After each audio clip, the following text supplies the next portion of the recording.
Top quality और consistent performance के लिए सिर्फ सिल्वर पंप नाम याद रखना।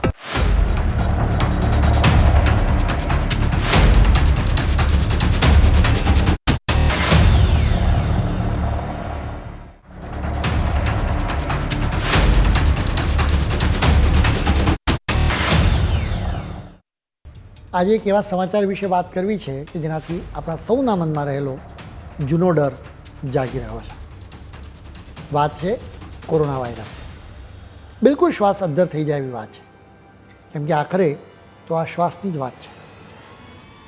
એશિયાના કેટલાક દેશોમાં કોરોનાના કેસીસ અચાનક વધવા લાગ્યા છે. આ સમાચાર તમે જોયા અને વાંચ્યા પણ હશે.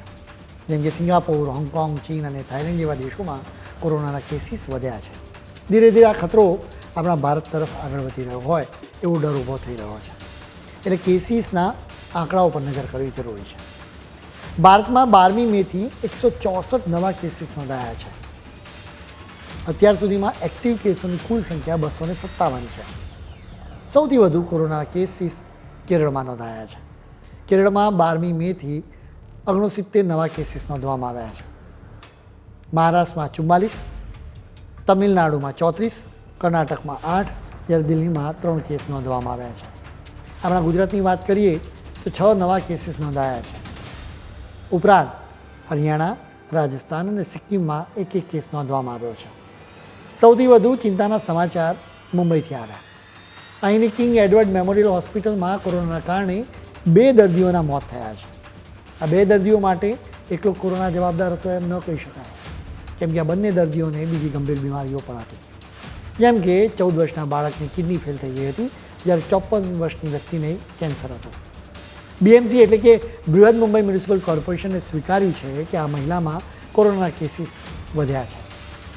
અલબત્ત બીએમસીએ બધાને આશ્વાસન આપ્યું છે કે ચિંતાનું કોઈ કારણ નથી. એશિયામાં કોરોનાના કેસીસ વધ્યા એટલે ભારતમાં બધા લોકોને ચિંતા કરવા લાગ્યા. એટલે કેન્દ્રીય આરોગ્ય મંત્રાલયે કહ્યું કે સ્થિતિ કંટ્રોલમાં છે, તમારે ચિંતા કરવાની જરૂર નથી. સરકારે કહ્યું છે કે ભારતમાં અત્યારે કોરોનાના મોટા ભાગના એક્ટિવ કેસમાં દર્દીઓમાં હળવા જ લક્ષણો જોવા મળ્યા છે. એટલે મોટાભાગના કેસમાં તો દર્દીએ હોસ્પિટલનું પગથિયું પણ ચડવું પડ્યું નથી. એટલું જ નહીં, સાથે મોતનું પ્રમાણ પણ ચિંતાજનક નથી. ભલે ચિંતા કરવાની જરૂર નથી. આમ છતાં ભારત સરકાર સ્થિતિને સારી રીતે મોનિટર કરી રહી છે. આ સમગ્ર ચિંતાજનક લહેરની શરૂઆત એશિયન દેશોથી જ થઈ છે. સિંગાપોરની વાત કરીએ તો અત્યારે 27મી એપ્રિલથી 3જી મે વચ્ચેના સમયગાળાનો ડેટા અવેલેબલ થયો છે.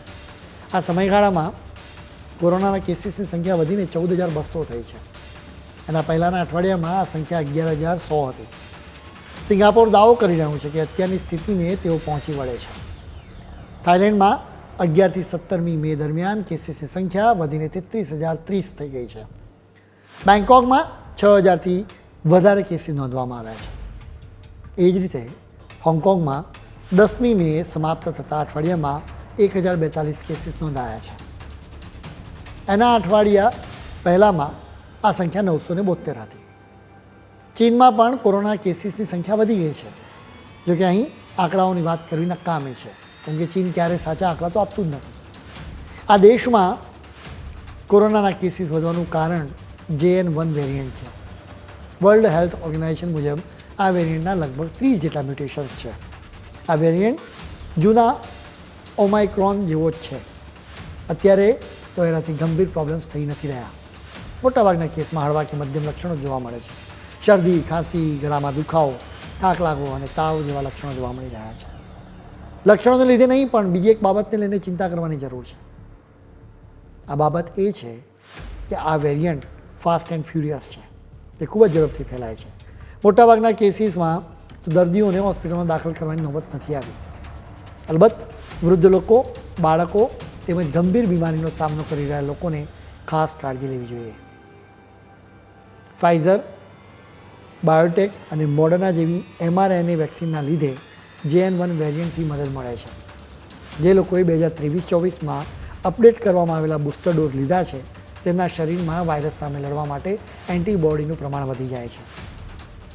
ભારતમાં કોરોનાની નવી લહેર શરૂ થાય એવી સંભાવના અત્યારે તો દેખાતી નથી.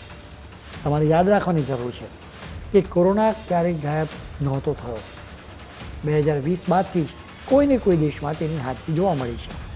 અત્યારે એશિયન દેશોમાં કોરોના ફેલાયો છે, તો કદાચ એનું કારણ ઇમ્યુનિટીમાં થયેલો ઘટાડો હોઈ શકે છે, કેમ કે રેગ્યુલર વેક્સિનેશનમાં ઘટાડો થયો છે.